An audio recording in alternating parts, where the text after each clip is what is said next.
Hi guys, and welcome back to another Division 2 video.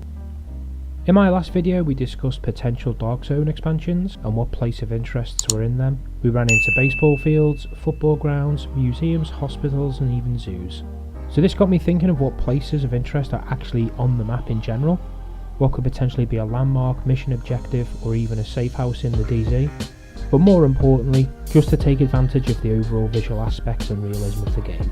So I thought to put my geographical cap on once again and explore a few key areas that are included in Division 2, giving you guys some insight on what's going to be included in the game, and also to give you guys some visual bearings on where to find what and where. So we're going to jump back onto Google Maps and take a look at some of the landmarks that we're going to have in Division 2. Firstly, we're going to look at a few of the more notable landmarks in DC, and then take a look at some of the landmarks that have been confirmed as missions in the game. First up is the White House. We couldn't start anywhere else really, and for those who don't know, the White House will be the base of operations in the Division 2. It'll be great to see how much we can actually explore the building, because obviously from the outside it's a really massive structure. And I must admit, from the trailers it doesn't look as big as it is in real life, but I could be wrong. So it'd be good to display how they implement all the locations within the White House and turn it into a great base of ops. Just outside the White House is the Ellipse, and it's a 54-acre lawn, but more importantly on the lawn there's the actual national Christmas tree. And with the story's origins of the breakout being around Christmas time, I'm sure they couldn't forget to add such an important figure, especially with the game's storyline. Just behind the White House, you'll find Lafayette Square. I hope I pronounced that right. It's a public park. It's home to many statues, and the most famous one is the Andrew Jackson statue. And for those who aren't familiar with the name will definitely recognise it when they see it in game. It's Jackson himself on a rearing horse. So yeah, it'd be good to see how they implement that in the game. Next, I thought I'd mention the Grand Hyatt Washington Hotel. It will be a feature mission in the Division 2, and in fact it's actually included in the beta coming this Thursday, so that will give us a good indicator on how they plan to use landmarks in the game in general, so I'll be looking forward to that. The mission to look out for is actually called Grand Washington Hotel, just in case you were wondering. Next we have the Washington Monument, which stands at 555 foot. It's one of the most iconic landmarks in Washington itself, and one thing I'd like them to do is capture the mirror image of it in the reflecting pool, which is located at its foot, because in person it's probably one of its best features and something people look out for, so yeah, it'd be great to see if they add that into the Division 2. Another key aspect regarding the monument is that it was actually built in 3 stages. Construction started back in 1848 and stopped in 1854 due to political wrangling and lack of funds. Then in the Civil War, a further interruption, so the tower actually wasn't capped until 1885. And because of this, you can clearly see the 3 stages of the building in the colour of the facing stones, so that'll be a great bit of detail to add into the game, so yeah, look out for that as well. And at the other end of the reflecting pool is the Lincoln Memorial. Inside stands the 19-foot marble statue of Abraham Lincoln, surrounded by 36 columns for each one of the states that existed at the time of Lincoln's death. And no matter where you are in the world, you'll definitely find this landmark familiar.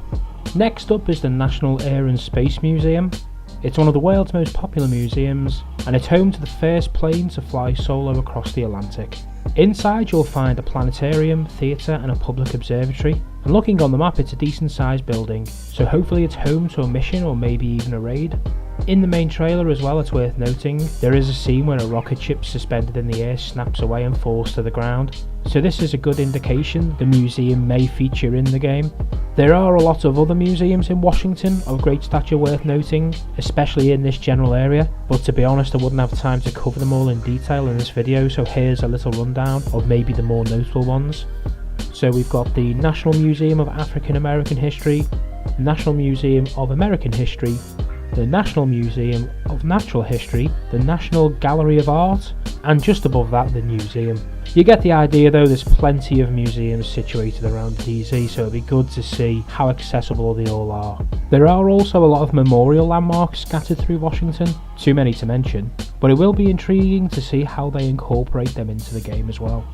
The next notable landmark is the Theodore Roosevelt Island. It's an 88-acre island and a national memorial located in the Potomac River on the west side of the map.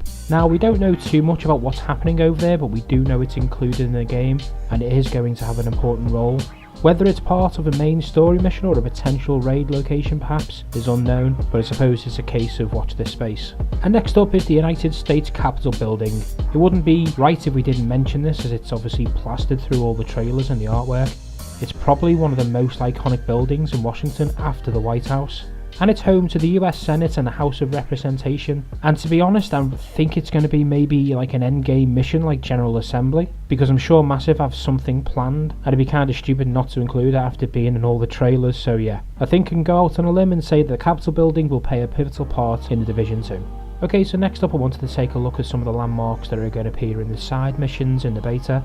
There's 5 side missions altogether, but I have only managed to locate 4 of the buildings within the game, as I don't think the mission names marry up with the actual building names. But they are the National Archives, the Martin Luther King Library, the Department of Justice, and the Federal Bureau of Investigation. As I say, they are included as side missions in the game, so this is where they'll be located, so yeah, go check them out on Thursday, and as I said before, it'll give us a good idea of how they're going to be setting up these landmarks and how accessible they're going to be. Other worthy mentions that I haven't managed to cover in today's video, but that are notable in size and could potentially play some part in the actual story mode or maybe side missions, are the United States Institute of Peace, Board of Governors of the Federal Reserve System, the George Washington University, and the George Washington University Hospital. Now I do think we will have some missions to do with like a hospital again, a bit like we did in the Division 2, so I'll be very surprised if that isn't in the game. And finally I wanted to talk about the Columbus Circle, which is located in the top right corner of the Dark Zone East. I don't know why, but for me this is an area with an open book.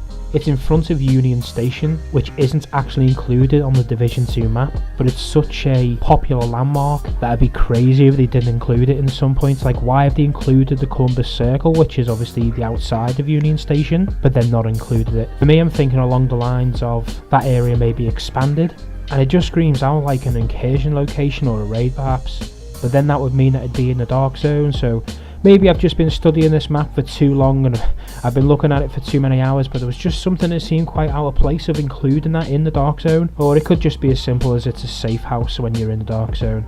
It will be interesting to see how in depth they go with the exploration of these landmarks, especially with the buildings that aren't included in the storyline or the Dark Zone, and it'll also be interesting to see what landmarks they actually save for the raids.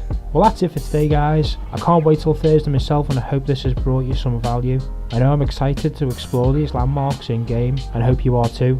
If you did enjoy today's Division 2 video, don't forget to drop a like and let me know you're enjoying the Division 2 content. Subscribe to the channel so you don't miss out on any future Division 2 videos, and also comment down below if you think there are any landmarks that I haven't mentioned that deserve a mention, or any of the above that you just can't wait to explore in game. And until next time, Agents out.